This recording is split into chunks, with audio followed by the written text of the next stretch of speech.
This video is proudly sponsored by DigimonCard.io for all your Digimon card, deck building, deck list, card pricing, and discussion needs. Hey everyone, Egman here with another video, and today we're going to talk about my first BT4 list, or at least the first list I sleeved up once I got the cards from these pre-releases this past weekend, and it's super nice to have just a deck of BT4 cards in my hand and be able to play with them. It's been a lot of fun. I've been doing it on my Twitch live streams, and including that tonight, at least the tonight of the upload of this video, June 10th, 2021, I'll be doing another live stream with Aspira on my Twitch, and we'll also be giving away 2 of these pre-release packs at the end of the night as well. So make sure to hit the link in the description to follow me on Twitch, get a notification when I go live, and make sure to look on my Facebook for more information on my stream schedule as well. But let's talk about this deck itself. This is a fun little deck that I've been really tinkering with for the last couple weeks, especially with my tabletop simulator streams. And it's kind of like a red-yellow War Greymon. It's a bit of a surprise deck too, because the bottom end looks like a lot of what yellow is probably going to look like for the next couple months, but the top end kind of can catch people off surprise and have like a little bit more of a surprise factor, an explosion factor than people are really expecting. So let's go to it. For my eggs, I've got 4 of the new Coromons right here. I think this card is very good. I think also when I first started this game, I thought, oh man, 1k DP isn't a huge difference, but it can be. It really can be. Mostly because everything's kind of situated to kind of these zones of DP depending on what stage they are. And so if you're able to give something minus DPs, you're able to just give, either pop something or able to swing over something. And that makes a big difference, especially in late game. When you're able to just pop someone's level 6 with a level 5, you get so much momentum for it, and you can kind of win the game off that too. So I think Coromon really helps out the deck in a lot of ways. And then Upamon as well. I don't feel like we need much more card draw anyways, so I think Coromon just makes sense. But Upamon also just for a 5th one, in case we do. And then for our rookies, we've got first 4 of the Patamon from the starter deck. We're doing a lot of minus DPing, and so this Patamon is fantastic for it. It has inheritable your turn once per turn. When an opponent's Digimon is deleted by dropping to 0 DP, gain 1 memory. So it just extends your plays in a lot of ways. Being able to gain that extra memory for doing something you're already doing in the first place is really nice, and it just helps out there. We also run 3 of these Salamons. These can just help you out late game, or if you need to be able to gain an extra security in case you take a lot of your security in this deck as well, and you kind of leave yourself open to it for someone to swing into. So being able to have a way to gain security if you need to without having to actually waste a card in your deck to specifically do it is really nice. You also run 3 Patamons as well. Or sorry, not Patamon, Sukiomon, just because this is a cheap 2 memory play. If we want to kind of get our opponents to weird memory values, and if they don't have a tamer, it's really easy to kind of use this to choke their memory out. So I think Sukiomon's pretty good there. And then lastly, so we're going to talk about this real quick. I'm in this list right now. I have 2 Pulsemons, 2 Bushiagamons. I think Pulsemon is strictly better for this, but I know that a lot of you guys won't have a full playset of Pulsemon, especially in these first couple weeks. So I think just having 2 Pulsemon, or as many as you have, makes sense. Bushiagamon is a good card just in case your opponent does something like they use a Puppetmon, so they give you a lot of memory to try to survive another turn. Bushiagamon can help you get that extra swing every turn, or swing that your opponent's not expecting. That can help. But I wouldn't run more than 2 Bushiagamons, to be honest. If you can't find any Pulsemons, I'd say replace them with Sukaimons and then also Salamons. But I think 4 Pulsemons here would probably be the best choice if you have it. And then if not, you can start putting in a couple of Bushiagamons and then Sukaimons from there. But it really doesn't matter. I will say Pulsemon's probably going to be a staple for yellow for the next couple formats. It's just a really flexible card. So if you ever, if you expect to play yellow anytime, I'd expect you to pick these up when you can, but I know that they're a little bit hard to get by right now and a little expensive, but if you get them, congrats to you. Next up, we've got 4 Trurimon, 3 Pedomons, and this is strictly because these are just 1 Evos for yellow. Just helps you go up your chain super fast. These Pedomons are just really, really good. It might be Pidomon. I don't. Let me know how in the comments. Just write out the name, how I'm supposed to say it. I don't know what it is. If Pidomon, Pedomon. I know one sounds funnier, but he's really good. So you have to run him. So I probably should know how he's pronounced, huh? But he's a blocker for 1, which is fantastic. We're also running just 2 of the Unimons. The only thing I don't like about these guys is that they have the high memory cost to play. So if you don't find your rookies, which we're running 14 of, they can be kind of hard to. It's really punishing just to have these guys in your hand. So Unimon kind of splits the difference there. If you just want to run 4 of Pitomon and 1 Unimon, you can do that too. But I like this ratio here. But you just want to be able to evo quick up your level 4s. I also run in this build 2 Aginomons, so this is where the build gets a little bit more creative. So this is a new card that came out of this BT4 set, and it just says you may digivolve this card from your hand into one of your red Tamers as if the Tamer was a level 3 Digimon. So that can be kind of nice. We'll see this in a little bit as well, but that's some flavor for you right there. But going on to our level 5s, we've got 4 Rise Greymon and 4 of the War Growlmon. Rise Greymon is probably one of my favorite cards from the set. It's red and yellow.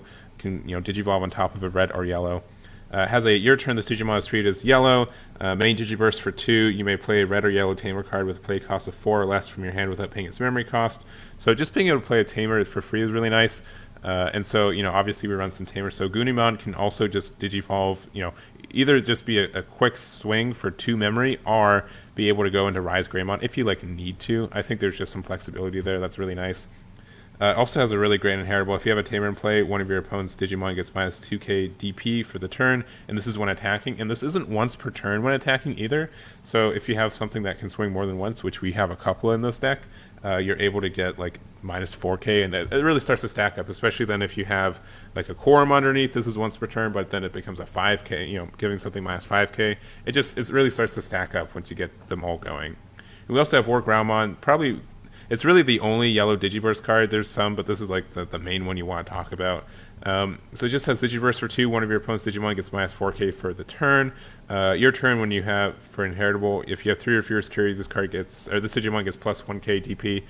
So it all just kind of stacks together. It just feels very nice. Being able to pop something smaller, or be able to if this is a 7k by itself, right? And so if your opponent has something that's a 10k or less, you can use this effect to Digiburst, make it a 6k, swing over it, and then you can still Digivolve in the same turn or something like that. I think War Growl is just very good as well. So those are level 5s. And then moving on to our level 6s. So the more creative side, once again, we've got the Shine Greymon as 3 of our level 6s. This can just digivolve on top of a red or yellow, and it's just flexible like that. It's an 11k, which is kind of nice. Your turn, when one of your red or yellow Tamers is suspended, this gains security attack plus 1 for the turn. So being able to get some additional security attack pressure with this guy can be helpful as well. We also run the War Greymon for 3 as well. This can digivolve on top of, so either of these guys can digivolve on either War Grey Rise Greymon or War Growlmon, just because this is red or yellow, and this is always yellow, so it can work for either, which is really nice, that flexibility. This card's, very fantastic in a lot of ways. Just being able to swing twice, being able to pop things, being able to draw cards, and most of the time when you lose security, they just goes to your drop area, but able to draw your security is really nice for this guy. So once again, it has when attacking, once per turn, you may add the top card from your security to your hand to unsuspend this Digimon, and have one of your opponent's Digimon get minus 6k DP for the turn. So it adds pressure to you. It's just very flexible in what it does. And goes from there. It's there's a reason why this is one of the premier cards for the deck. So obviously, if you have War Growlmon and you have this guy out, then you can say give something minus 6k or minus 4k, and then if you're able to digivolve and still swing with this guy, you're able to give something minus 10k, which pops some level 6s, and then also if you have a Koromon underneath it, then you're able to pop most level 6s, because most are 11k unless they're the vanilla ones, and that's just a amount that's very important to get to. So I think that's worth it. And then also, instead, if you don't have the War Growlmon, instead, let's say you just have the Rise Greymon underneath that, so you can just swing with this once, give something minus 6k, and then minus 2k, so that's minus 8k, and then you can swing with it again because it unsuspends itself with this effect. Then you're able to give something minus 10k total. And then once again with Koromon, that is 11k total. So it just stacks up. It just means that you can trade with some stuff very favorably. and get some real momentum while still like being aggressive with it as well. So that's there. And then also we have 2 Volcanic Dramons in here as well. If you're playing against a deck that likes to go very fast, Volcanic can really just stop them in their tracks. There's also some fun stuff you can do with it too. So let's say you have your War Greymon out, and they have something that's like an 8k or something, then you can use this effect to give it -2, and then you can just hard cast this Volcanic and then pop it. Since it deletes, it doesn't look for the original DP. It just looks for the original the current DP for the board wipe. You just have to give stuff -4k. So there's like some creative scenarios you can do to make your opponent's board all minus 4k or less, and you can just drop this guy and pop a lot of things. So that's kind of nice. I like it for that way. It's a little expensive at times, so if you guys don't like it, you can take it out. But I think it deserves a spot here, especially if you do have this next card. We do have 2 Omnis in here. These can go only on top. These can't go on top of the yellow War Greymons, but they can go on top of the Shine Greymons and the Volcanics. So we've got 5 targets in the deck, so we're running 2 of them. If you want to run 3, you can, and we can go from there. Obviously, you can run the Chaosmon Valor Arm as well if you want to play more of a just yellow version of the deck, which I think a lot of people do. So that's kind of why I wanted to make more of a creative deck with that. But this is a great card as well. So if you need to play, if you're playing a lot of the War Greymon yellow guys and you're just going to go up the yellow stuff, Slash Angemon is probably has a potential spot in this deck as well, then you can totally just do that instead and go from there and just go right into Chaosmon. But I do kind of like this red kind of stuff and being able to go to Omnimon instead. I think there's a lot of benefit from him, especially because this guy can swing twice and there's some stuff that benefits from it. So that's my idea there. If you don't have Omnimons and you do have Valor Arms, then just play more yellow, I guess. But don't. This is definitely more like a red-yellow version, especially like a red top, like we're seeing here. And then lastly, for our, I guess we got Tamers and options. So we're running 3 Marcus and 2 Ties.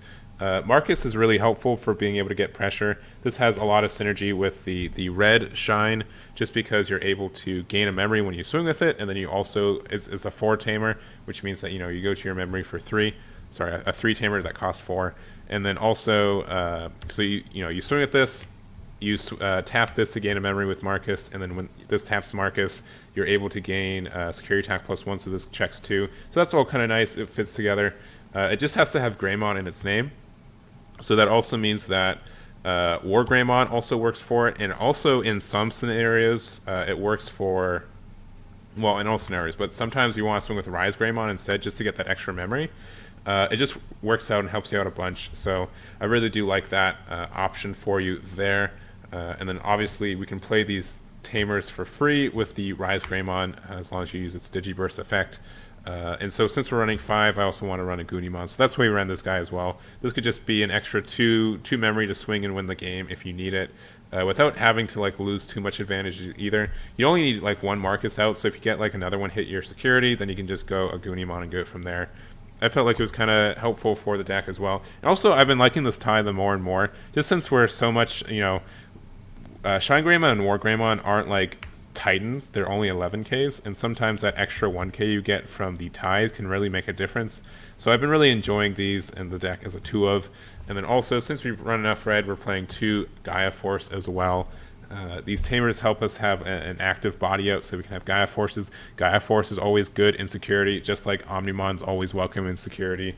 And that's really the deck that we have today. I think there's really something fun here. I'm not sure if sometimes I just draw all the yellow stuff, and all the yellow stuff does the work for me, and that feels really good. But I think the red-yellow stuff is a lot of fun at times too, and it can get some really beefy boards and really take advantage of the synergy between the red and yellow stuff. But that's going to be it for me. Once again, if you guys want to see this deck in action, make sure to check out my live stream tonight at 9 p.m. Eastern.